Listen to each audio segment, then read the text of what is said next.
Bismillahirrahmanirrahim. Assalamualaikum warahmatullahi wabarakatuh. Salam sejahtera dan salam sayang saya titip untuk anda semua. Terima kasih peneraju acara, panel juri yang arif dan bijaksana dalam menilai hujah-hujah bernas para pidato, guru-guru dan rakan-rakan pemidato yang saya kasihi.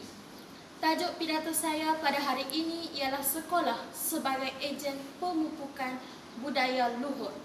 Sebelum hujah diteruskan, hayatilah mauduk sebagai ejen pemupukan budaya luhur.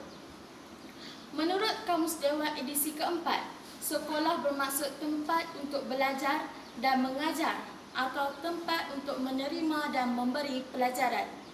Menurut Kamus Oxford 1969, sekolah merupakan institusi untuk memberikan pendidikan atau pengetahuan kepada para pelajar yang terikat dengan ruang masa yang telah ditetapkan untuk mengikut sesi pembelajaran di kelas secara formal. Budaya pula bermaksud tingkah laku sosial dan norma. Ejen bermaksud sesuatu yang menyebabkan tindak balas, dan luhur bermaksud mulia, tinggi dan agung. Jadi, dapatlah kita simpulkan bahawa satu tempat untuk membentuk anak didik kita dengan nilai-nilai murni, mulia dan tinggi, dan nilai-nilai ini akan menjadi norma dalam tingkah laku sampai bila-bila. Hadirin yang dihormati, menyusuri hujah saya yang pertama, iaitu sekolah sebagai ejen pemupukan budaya luhur melalui satu bahasa. Faktor sejarah menyaksikan bahasa Melayu menjadi lingua franca di seluruh kepulauan Nusantara hingga melayakkan bahasa Melayu dijulang sebagai bahasa kebangsaan. Suruhanjaya RAK telah sepakat untuk menjaga nilai sejarah bahasa Melayu. Atas dasar inilah bahasa Melayu diangkat sebagai bahasa perpaduan di sekolah. Bahasa merupakan elemen penting untuk memupuk nilai luhur antara kaum di sekolah. Bahasa merupakan alat komunikasi berkesan untuk memudahkan penyampaian maklumat, menjadi medium interaksi sesama pelajar yang berlainan kaum. Dengan penggunaan satu bahasa, iaitu bahasa Melayu, akan wujudlah nilai perpaduan dalam masyarakat. Jelaslah bahawa pelajar dididik dengan semangat cinta akan satu bahasa, iaitu bahasa Melayu.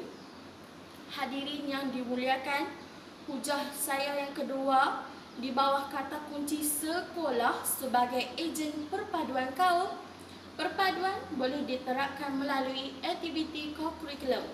Aktiviti kokurikulum yang dilaksanakan seperti aktiviti sukan, pengurusan kelab dan persatuan serta aktiviti ceramah, contohnya dapat menjadikan pelajar bekerjasama antara satu sama lain. Nilai kerjasama ini adalah nilai luhur untuk membentuk perpaduan. Para pelajar haruslah dilibatkan dalam aktiviti seperti kelab, persatuan dan badan unit beruniform. Aktiviti ini bukan sahaja dapat mengukuhkan perpaduan dan memupuk semangat kekitaan dalam diri pelajar, malah aktiviti ini dapat menjadi platform yang berguna untuk membina daya kepimpinan dalam diri mereka. Aktiviti secara berkumpulan yang melibatkan pelbagai kaum juga mampu menyemai benih-benih perpaduan dalam diri pelajar.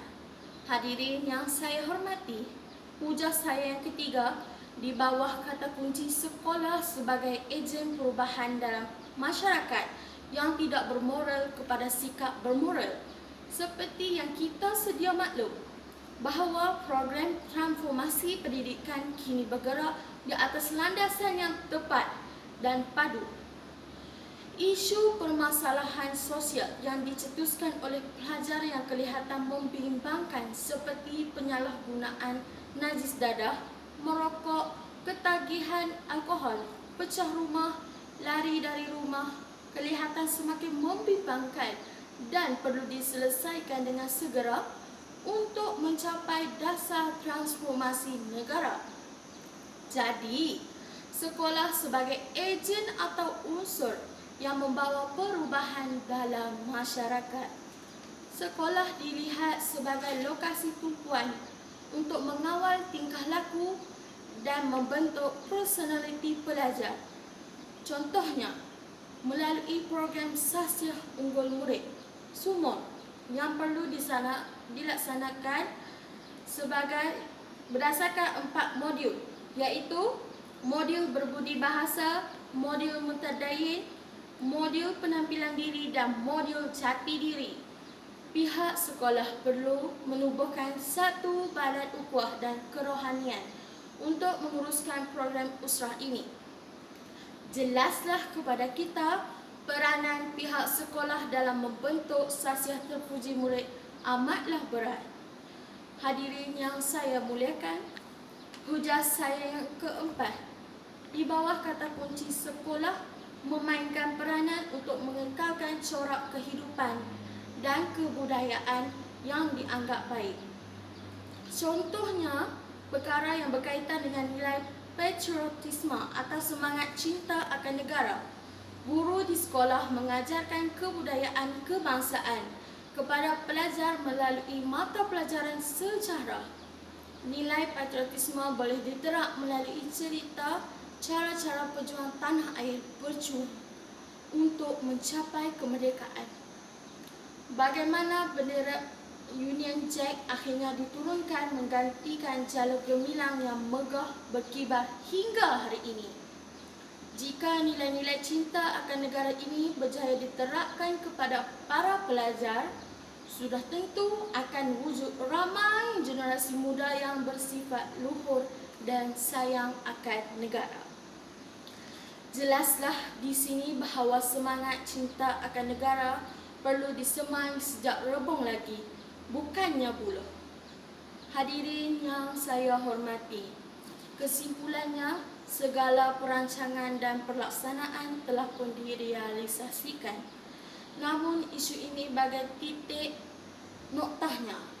Kementerian Pendidikan Malaysia telah melaksanakan pelbagai strategi penerapan nilai-nilai murni secara komprehensif dan bersepadu untuk melahirkan pelajar yang memiliki kemahiran memimpin, berpengetahuan luas, berkemahiran berbahasa, memiliki etika dan kerohanian, pendek kata, mempunyai nilai luhur yang tinggi.